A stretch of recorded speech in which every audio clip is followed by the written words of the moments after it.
अस्सलामुअलैकुम वरहमतुल्लाहि वबरकातुहू। जी हाँ दोस्तों, उम्मीद है कि आप तमामी हजरात खैर आफियत से होंगे, तमामी लोग अच्छे होंगे। इन 5 तरह के लोगों को नोटिस मिलेगी। मकान सर्वे 2026। वो 5 तरह के कौन कौन लोग हैं जिनको नोटिस दी जाएगी, जिनको नोटिस भेजी जाएगी, आज मैं आपको इस वीडियो के अंदर बताऊंगा। तो वीडियो को लास्ट तक देखना है, कहीं पर भी स्किप बिल्कुल नहीं करना है और ध्यान से ये पूरी जानकारी आपको समझना है, क्योंकि ये वीडियो जो है पूरे भारत के लोगों के लिए सबसे ज़्यादा ज़रूरी है। आपको पता है कि अभी पूरे भारत में मकान सर्वे का कार्यक्रम चल रहा है और केंद्र सरकार जो है मकान सर्वे के साथ साथ जनगणना भी करा रही है।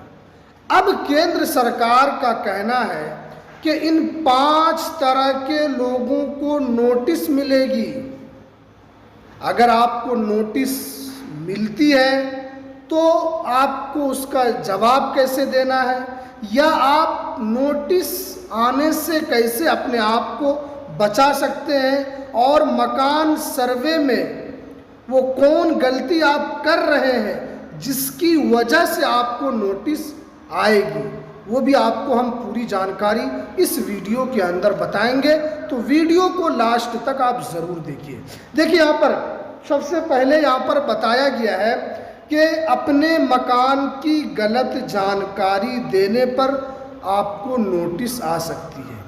देखिए, मैंने पहले भी कहा था कि आपको अपने मकान की, जो आपके मकान का सर्वे हो रहा है या आपके घर में जनगणना के अधिकारी आते हैं, तो आपको गलत जानकारी नहीं देना है। आपके घर में गाड़ी है, आपके घर में 4 पहिया वाहन है, 2 पहिया वाहन है, आप उसको छिपा रहे हैं, आप उसकी जगह पर गलत जानकारी दे रहे हैं। 4 पहिया वाहन है, आप वहाँ पर 4 पहिया वाहन नहीं लिखा रहे हैं। 2 पहिया वाहन आपके पास है, उसकी जानकारी आप नहीं दे रहे हैं। क्यों नहीं दे रहे हैं?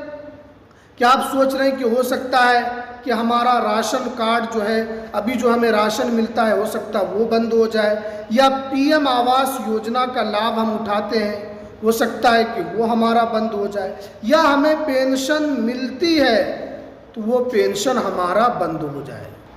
उस पेंशन के डर से आप जो है 4 पहिया वाहन की जगह पर आप कोई गाड़ी वहाँ पर नहीं लिखा रहे। तो यानी आप अपने घर की गलत जानकारी दे रहे हैं। क्यों दे रहे हैं? इसलिए कि आप अपने राशन कार्ड को बचा रहे हैं, पीएम आवास योजना को बचा रहे हैं। तो आपको भी नोटिस आ सकती है, आपको भी नोटिस मिल सकती है। इसीलिए आपको सावधान हो जाना है, आपको सतर्क हो जाना। ये काफ़ी बड़ी अपडेट निकल कर आ रही है। उसके बाद देखिए, जिनके मकान के कागजात अधूरे हैं, पूरे नहीं हैं, तो आपको भी नोटिस आ सकती है। देखिए, आप जिस मकान में रहते हैं वो मकान दादा परदादा की है और उसके कोई कागजात नहीं है, न उनकी रजिस्ट्री है, न उनका खतियान है, न उनका लगान रसीद है, न मोटिशन है, कुछ नहीं है, लेकिन आपके पूर्वज उसमें रह रहे हैं, तो आपको भी नोटिस आ सकती है। इसीलिए आपको जल्दी से जल्दी उस घर के कागजात बना लेना है, उस घर के जो खतियान है उसको निकाल लेना है, उस घर की और भी जो ज़रूरी कागजात है उसको अपने पास निकाल कर हिफाजत से रखना है, क्योंकि आपको भी नोटिस आ सकती है। क्योंकि मकान सर्वे जो है वो काफ़ी डीपली चल रहा है। आप ये सोचेंगे कि अधिकारी आएंगे और हम उनको गलत जानकारी दे देंगे और वो चले जाएंगे, ये अब संभव नहीं है, क्योंकि सारा डाटा डिजिटल होने जा रहा है, सारा डाटा सरकार के पास अब डिजिटल होगा।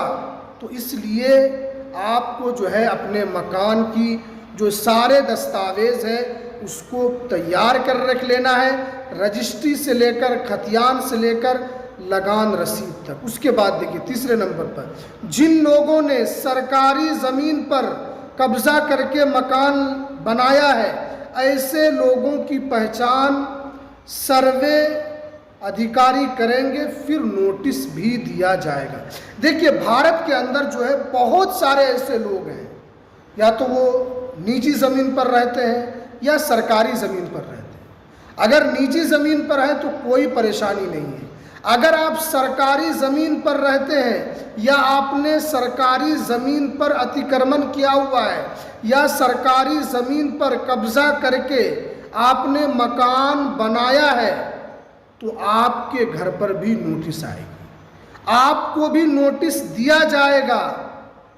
तो इसलिए आपको जो है अपने मकान को कैसे बचाना है, जब अधिकारी आएंगे आपको उनको पूरी जानकारी देना है कि यह हमारा मकान नहीं है, हम सरकारी ज़मीन पर हैं। अगर सरकार को लगेगा कि यहाँ पर लोगों को बसाया जाए, यहाँ पर जो लोगों की ज़मीन है उनको दे दी जाए, क्योंकि बहुत सारे राज्यों में जो गरीब लोग होते हैं उनको सरकार अपनी तरफ से 2 डिसमिल 3 डिसमिल 4 डिसमिल ज़मीन दी जाती है, उनको सरकारी ज़मीन मिलती है और उनको लिखित में दिया जाता है। तो इसीलिए अगर आपको ये ज़मीन मिल जाती है तो फिर आपको कोई परेशानी नहीं होगी। उसके बाद देखिए, क्योंकि सरकारी ज़मीन पर आपने कब्ज़ा कर रखा और ऊपर से आप गलत जानकारी भी दे रहे हैं, ऐसा आपको बिल्कुल भी नहीं करना। उसके बाद देखिए चौथे नंबर पर, जो लोग खाली पड़े मकानों में गलत तरीके से रह रहे हैं, गलत जाली दस्तावेज़ बनाकर रह रहे हैं, ऐसे लोगों को भी नोटिस आएगा। देखिए बहुत सारे लोग जो हैं दूसरे की ज़मीन पर कब्ज़ा करके, या वो ज़मीन खाली होती है, अपना दबंगई दिखा करके उस ज़मीन पर ज़बरदस्ती रहते हैं। फिर ज़बरदस्ती रहते रहते जाली दस्तावेज़, जाली कागज़ात बना लेते हैं, तो ऐसे लोगों के खिलाफ भी नोटिस आएगी, ऐसे लोगों को भी नोटिस दिया जाएगा।